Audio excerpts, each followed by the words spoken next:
예수님께서 베드로의 신앙 고백이 있은 후에 당신의 죽음과 부활을 예고하셨습니다. 그리고 제자들에게도 각자 자기를 부인하고 자기 십자가를 지고 나를 따라야 한다고 이렇게 말씀을 하셨습니다.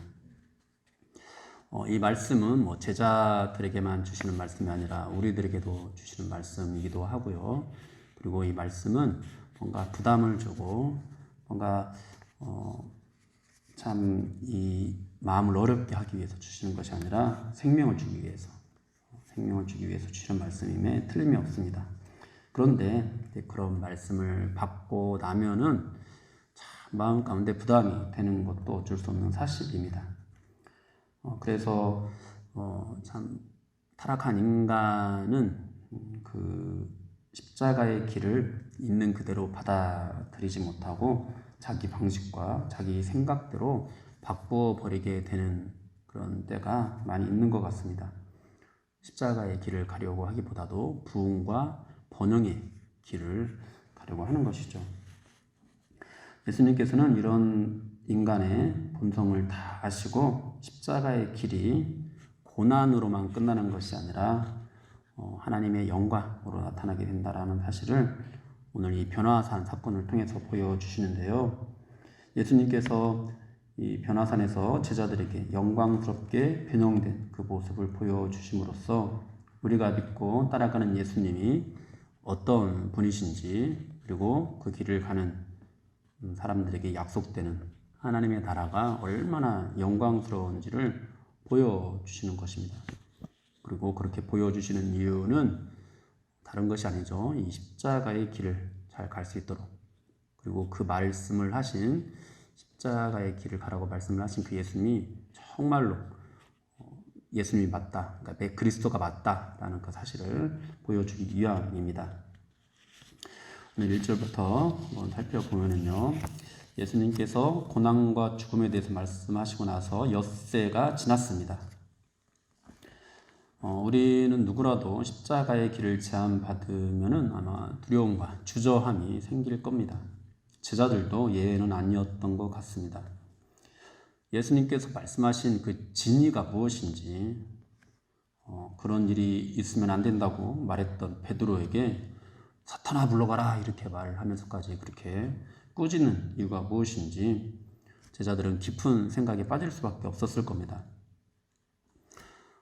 정말로 저분이 메시아가 맞나? 대부분의 유대인들, 바리새인들, 사두개인들이 예수님은 메시아가 아니라고 이렇게 말을 하고 있는데, 제자들조차도 정말로 저분이 메시아가 맞나? 우리가 제대로 따라가고 있는 거 맞나? 제대로 된 분을 따라가고 있나? 이런 생각들을 당연히 했을 거라는 거죠.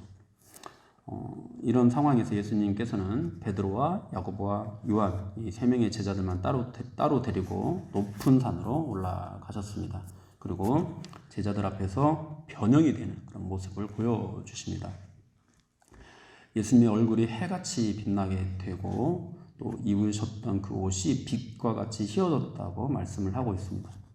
사람들이 볼 때, 그 광경을 볼 때 말로 형용할 수 없을 만큼 정말로 황홀한 모습으로 예수님께서 변형이 되신 겁니다. 그 모습을 제자들에게 보이신 거죠.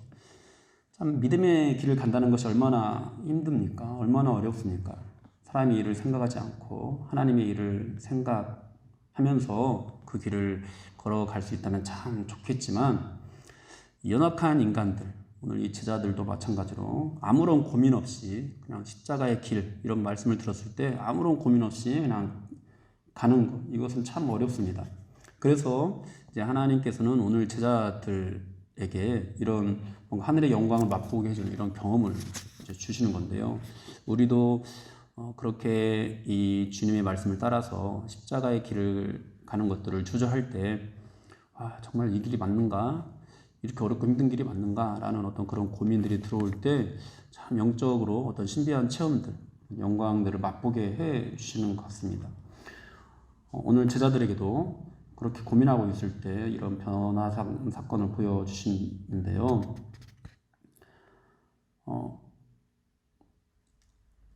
하나님께서는 우리들에게도 이 제자들에게 이 영광스러운 모습을 보여주셨던 것과 같이 똑같은 그런 어떤 목적들을 가지고 신비한 영적 체험을 하게 해 주신다고 믿습니다. 우리가 예수님을 그리스도로 살아계신 하나님의 아들로 고백을 하고 갈 때 그것이 전부가 아니라 자기를 부인하고 자기 십자가를 지고 나를 따라야 하는 거기까지 나와야 된다. 이런 말씀들을 우리에게 주시면은 부담스럽고 당황스럽고 주저함이 생기게 되죠. 그런 우리를 이제 이끌어가는 것은 정말로 하나님께서 어떤 신비한 영적인 체험들을 하게 하시면서 각자 자기의 신앙 안에서 정말 놀라운 영광스러운 하나님을 경험하게 하시면서 우리가 주님을 잘 따라갈 수 있도록 인도해 주시는 거죠. 근데 그런 경험이 지금 언제 허락되고 있냐면은 제자들이 기도할 때 허락되고 있습니다. 오늘 본문에서는 나오지 않습니다만은 병행 구절인 누가복음에서 보면은 예수님께서 제자들을 데리고 가시는 이것이 다른 목적으로 간 것이 아니라 기도하러 가셨다라는 것을 우리는 알 수가 있는데요. 그렇습니다. 여러분, 우리가 참 이 주님이 우리에게 주시는 그런 사명들, 그런 것들이 우리에게 버겁다고 느껴질 때 우리는 기도를 하게 되죠. 근데 그 기도를 할 때 주님께서 우리에게 주시는 것, 정말 황홀한 은혜가 임하는 것입니다. 저는 이런 황홀한 은혜가 날마다 우리에게 임해야 한다고 믿습니다. 그런 은혜를 우리가 날마다 사모해야 한다고 믿습니다. 왜냐하면 우리는 자꾸만 정말 망설이게 되거든요. 그 십자가의 길이 맞는지. 왜냐하면 너무 힘드니까. 하나님께서 주시는 은혜와 복이 이 어떤 실체가 이것이 맞는가 의문이 들기도 하니까. 그런데 그래서 우리에게 이런 은혜가, 이런 황홀한 은혜가 필요한 거죠. 그러므로 여러분, 하나님께서 나에게 말씀하신 어떤 사명의 길이 정말 이 길이 맞나? 라는 어떤 그런 의구심이 들 때 여러분 기도하십시오. 그러면은 주님께서 오늘 제자들에게 주셨던 것과 같은 그런 황홀한 어떤 영적인 체험들을 우리에게 하게 해 주실 겁니다. 이 황홀한 은혜를 맛보는 것을 보면은 누가복음에서 보면은 제자들이 깊이 졸다가 그 모습을 이제 목격하게 된다고 이렇게 말씀을 하기도 하거든요. 그러니까 참 졸고 있는 그런 상태에서 이런 은혜를 맛보았다라는 것도 큰 위로가 되는 것 같습니다. 어쨌든 베드로는 그렇게 보게 된 영광이 얼마나 황홀한지 이제 다음 이 4절 이하로 있는 그런 고백들을 하게 되는데요. 베드로가 이런 고백을 하는 것은 사실 아직도 이제 이런 황홀한 경험을 하게 해주시는 이 영광의 본질을 깨닫지 못했기 때문입니다. 어떻게 고백을 하느냐? 여기 있는 것이 좋습니다. 여기에 초막 셋을 짓고 싶습니다. 주님을 위해서, 모세를 위해서, 엘리야를 위해서 이것을 여기에 그 초막을 짓고 살고 싶습니다. 이렇게 이제 말을 하는 거죠. 여러분, 이 변화산 사건은요, 그냥 단순히 신기한 종교적 체험이 아닙니다. 이 사건은요, 구약의 율법이 증거하고 선지자들이 예언했던 그 메시아가 지금 제자들의 눈앞에 있는 이 예수님이 맞다라는 것을 하나님께서 그들에게 보여주시는 사건이거든요. 제자들이 지금 어떤 상태에 있습니까? 예수님께서 고난과 죽음을 예고하자 어수선한 그런 마음이 있습니다. 예수님께서 제자들에게 자기를 부인하고 십자가를 지고 예수님을 따를 것을 요구하고 있을 때 누구도 이제 그런 메시아를 기대하지 않았거든요. 그러니까 베드로가 주는 그리스도시요 살아계신 하나님의 아들이십니다라고 고백을 하기는 했지만은 자기를 부인하고 십자가를 지고 따라가야 하는 어떤 그런 메시아로 기대한 것이 아니라 아직도 여전히 정치적인 메시아로 이렇게 기대를 하고 있거든요. 근데 기대하지 않았던 그런 말씀을 예수님이 하시니까 제자들도 이거 정말 메시아가 맞나? 그리스도가 맞나?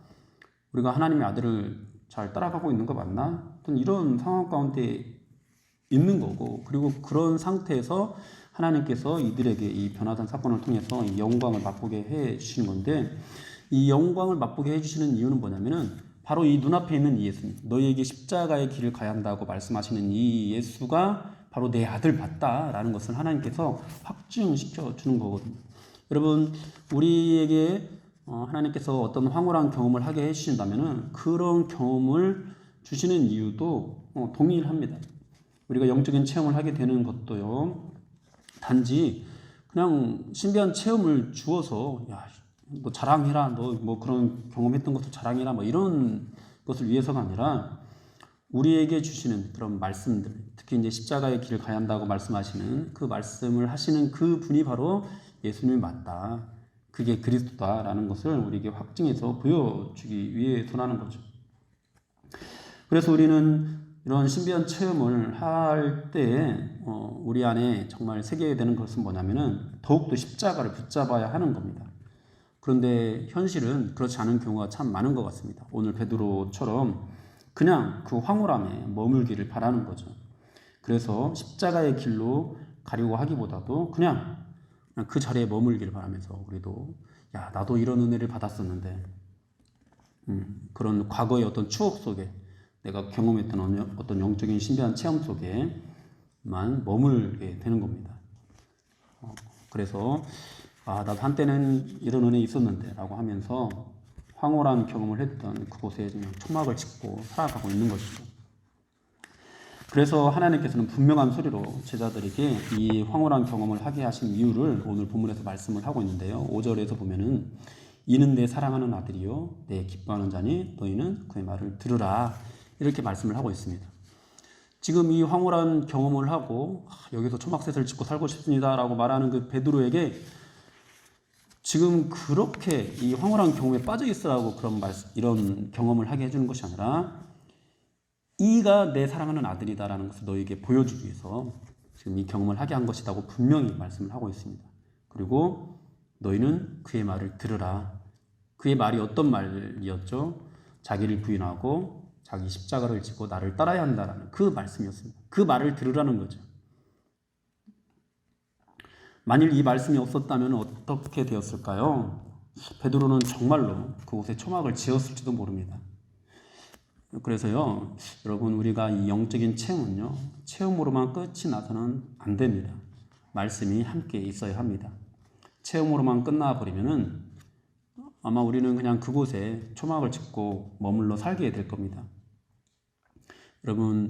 그러므로 여러분에게 신령한 어떤 영적인 체험이 임하게 될 때 여러분들이 그냥 그 체험으로만 끝나는 것이 아니라 귀 기울여서 그런 체험이 있을 때 여러분들에게 들려지는 그런 하나님의 말씀을 반드시 들을 수 있기를 축원합니다. 그 말씀은요 다른 말씀이 아닙니다. 자기를 부인하고 자기 십자가를 지고 나를 따르라고 말씀하시는 그 말씀입니다. 그리고 그 체험을 통해서 하나님께서는 우리에게 말씀하시는 거죠. 그가 바로 내 사랑하는 아들 맞다. 그 말씀을 주시는 그가 그리스도가 맞다. 너는 그의 말을 들으라.